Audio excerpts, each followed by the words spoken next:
Hi friends, welcome back. Relay. ఈ movie last year release అయిన Hollywood thriller film Sound of Metal hero Riz Ahmed, Lily James and Avatar hero Sam Worthington కూడా ఉన్నారు.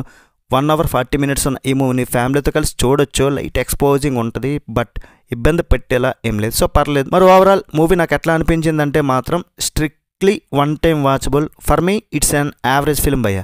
Movie starting చాలా బాగుంటుంది, కొన్ని పోర్షన్స్లో బాగుంది movie, and middle part ఏదైతే ఉందో చాలా బోర్ కొడుతుంది. మళ్ళీ లాస్ట్ 15 minutesలో వచ్చే ట్విస్ట్ ఎక్స్పెక్ట్ చేయలేదు.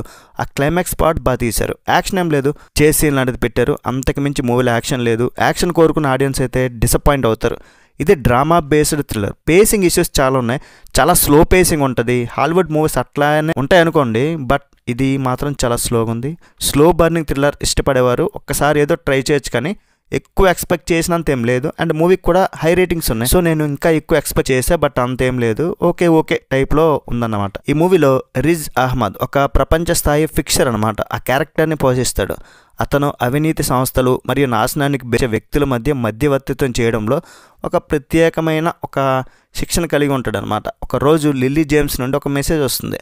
అసలు అదేంటన్నది మూవీలో చూస్తారు. ఈ స్టోరీ రెగ్యులర్ థ్రిల్లర్ అసలు ఉండదు, కొంచెం డిఫరెంట్గానే ఉంటుంది. సో ఆ డిఫరెంట్గా ఉండడం మైనస్ఓ ప్లస్ఓ నాకు అర్థం కాదు. లిల్లీ జేమ్స్ ఈ అమ్మాయి క్యారెక్టర్ సూపర్ ఉంటుంది, అందంగా కనిపిస్తుంది, అండ్ తనే ఒక మెయిన్ క్యారెక్టర్లా అనిపిస్తుంది. రిజ్ అహ్మద్ ఈ క్యారెక్టర్ మెయిన్ క్యారెక్టర్ అనమాట.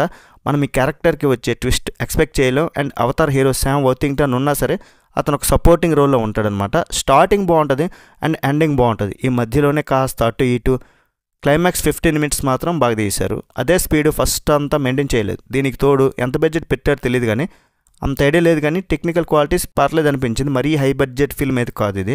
బ్యాక్గ్రౌండ్ స్కోర్ పర్లేదు. ఫైనల్లీ రిలే అక్కడక్కడ బాగుంది, అక్కడక్కడ బాగోదు. చూడాలంటే మరి మీ ఇష్టం, డిసైడ్ చేసుకోండి. రేటింగ్ ఎంత ఇస్తున్నట్టు మూవీకి 3/5. That's it guys. రివ్యూ నచ్చితే ఒక లైక్ చేయండి. చాలా నెక్స్ట్ వీడియో మళ్ళీ కలుద్దాం. బై అండ్ జై హింద్.